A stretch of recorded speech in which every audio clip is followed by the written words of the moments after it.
লাল নীল এই আলোর জীবনে মৃত্যু যেমন অনিবার্য, তেমনি অসুখ নিত্যদিনের সঙ্গী।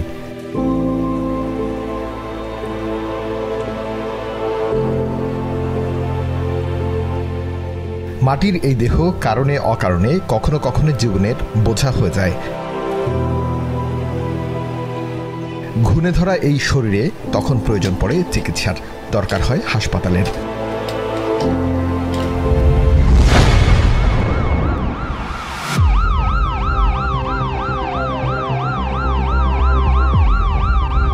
জরুরি চিকিৎসার জন্য ঘুণে ধরা দেহকে হাসপাতালে নিতে প্রয়োজন পড়ে অ্যাম্বুলেন্সের, আর এই জরুরি প্রয়োজনকে ঘিরেই দেশে গড়ে উঠেছে সিন্ডিকেট।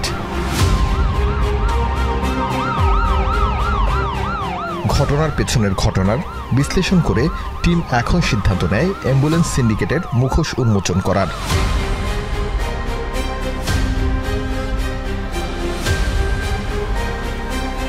দেশের বিভিন্ন স্থান থেকে কেঁচো খুঁড়তে টিমের কাছে অভিযোগ আসছে অ্যাম্বুলেন্স সিন্ডিকেটের কারণে অতিষ্ঠ দেশের সাধারণ মানুষ। এমনকি এই অ্যাম্বুলেন্স সিন্ডিকেটের স্বেচ্ছাচারিতায় জীবন দিয়েছেন অনেকে।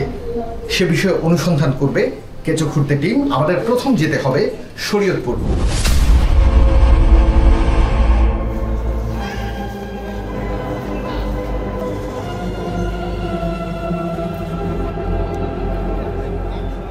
শুরুটা এক নবজাতকের মৃত্যুর কারণ তদন্ত দিয়ে করতে চায় এখন টিভি। চলতি বছরের 14 আগস্ট রাত 8টা, শরীয়তপুর জেলার চৌরঙ্গি মোড়। বাবা মায়ের কোল আলো করে পৃথিবীতে এসেছে এক নবজাতক। বয়স তখনও 24 ঘন্টা পার হয়নি। পৃথিবীর মায়ায় তখনও আটকে যায়নি চোখ। জন্মের পরই শিশুটির নিঃশ্বাসে সমস্যা। ডাক্তারের পরামর্শে নবজাতককে নিতে হবে ঢাকায়, প্রয়োজন অ্যাম্বুলেন্স। নিম্নবিত্ত পরিবারটির তখন টাকার প্রকট সমস্যা। এক ডাক্তারের সহায়তায় ঢাকা থেকে আসা অ্যাম্বুলেন্স ভাড়া করেই বাধে বিপত্তি।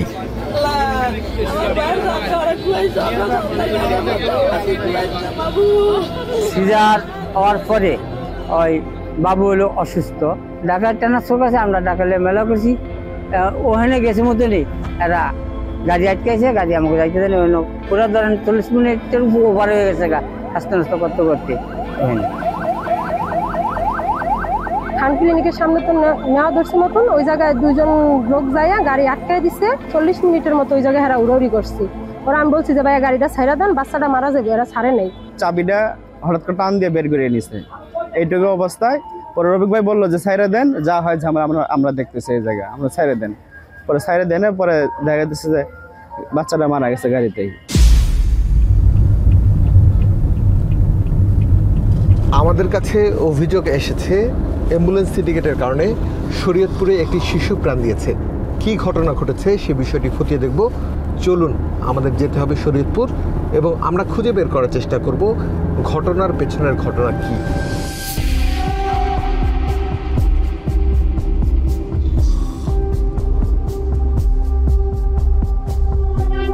জীবন দিয়ে নিম্নবিত্ত পরিবারটিকে উপজেলার সব মানুষের কাছে পরিচয় করিয়ে দিয়ে গেছে শিশুটি।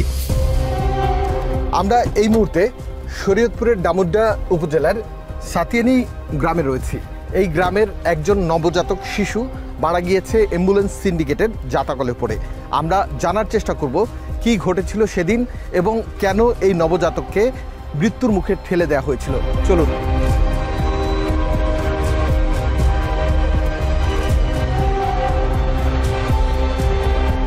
আমাদের দেখেই একে একে জড়ো হতে থাকে এলাকার মানুষ। স্থানীয় বয়স্ক ব্যক্তি থেকে শুরু করে রাজনীতিবিদ সবাই জড়ো হয় শিশুটির বাড়ির উঠানে। কাকা ভালো আছেন? আপনি কি ওদিনকে ছিলেন ওখানে? না না না, অসুস্থ তো অনেকদিন যাবত এলাকার মুরব্বী। আচ্ছা, মানে ডাক্তার বলছে বাচ্চা নিয়ে ঢাকা, অ্যাম্বুলেন্স হয়েছে 500,000 টাকা। শরীয়তপুর অ্যাম্বুলেন্স যাইতে দিব না, 10,000 টাকা দিতে হইব। এই যে বাচ্চা থামাইয়া কিলাকিলি করে আমরা বাচ্চার মুখে দিয়ে এই যে কি কয় অক্সিজেন ছুটে গেছে, বাচ্চাটা মারা গেছে। ওরা খেবি খামকালি করে, ওরা সিন্ডিকেট করে। সিন্ডিকেট করে যারা ঢাকার অ্যাম্বুলেন্সে আসে রুগী নামায় যাইতে সময় যদি খালি জায়গা তো আমরা কম টাকাতে যাইতে পারি, তো কম টাকাতে ওটা লইতে গেলে ওরা কে যাইতে দেয় না, ওরা যাইতে দেবে না, কম টাকা লইতে দেবে না, লইতে ওইটা লইছে থেকে ওইখানে সিন্ডিকেট করে ওই ড্রাইভারের মাইদুর করছে, মাইদুর করে লইছে আর যাইতে দেয়নি। অ্যাম্বুলেন্স সিন্ডিকেটের অমানবিকতার কথা এই এলাকার সবার জানা। সেদিন শিশুটির বাবা ঢাকায় ছিল, অ্যাম্বুলেন্সের মধ্যেই ছিলেন শিশুটির দাদি। তার বর্ণনায় উঠে আসে সেদিনের সেই লোমহর্ষক ঘটনা। আমরা 5,000 টাকা ঠিক করছি, আমরা চাই আমার নাতি শরৎপুর সরকারি হাসপাতাল তো অক্সিজেন খুলিয়া গাড়িতে আনছি, এর মধ্যে আইয়া দেখি দুনিয়ার গঞ্জাম, দুনিয়ার মানুষ। আমি কি হয়েছে কয় নিতে দিব না, 5,000 টাকা করছি, 12,000 টাকা 15,000 টাকার গাড়ি হয়ে গাড়ি 5,000 টাকা এই লয়ে গঞ্জাম লাগাই দিছি। ওই যে আমার পুত্রায় লাগাইতে লাগছে এরকম করে অক্সিজেন লাগাইতে লাগছে, নাহের মধ্যে আবার কষ্টিপ মারা ছিল, তো এই কষ্টিপটা আবার যেরকম আরেকটা ড্রাইভার হিন্দি আমার পুত্রা টান দিছে, ওই টানের গায়ে আমার নাতি আরেক ড্রাইভার এসে টান দিছে আমার পুত্রাকে পিছে এই অক্সিজেন ছুটে আছে। মানে ওখানে যারা ছিল তারা কারা ছিল? হ্যাঁ আমি চিনি না, আমি চাই যেরকম আমরা গরিব মানুষ আমরা পারি না, অক্ষমতা আমাকে লেগে সুস্থ সেভাবে এইটি বিচারছে, সুস্থভাবে বিচারছে যে আর কেউ মাল পুত্রের দেখি না, আমি আর কিছুই করতাম না।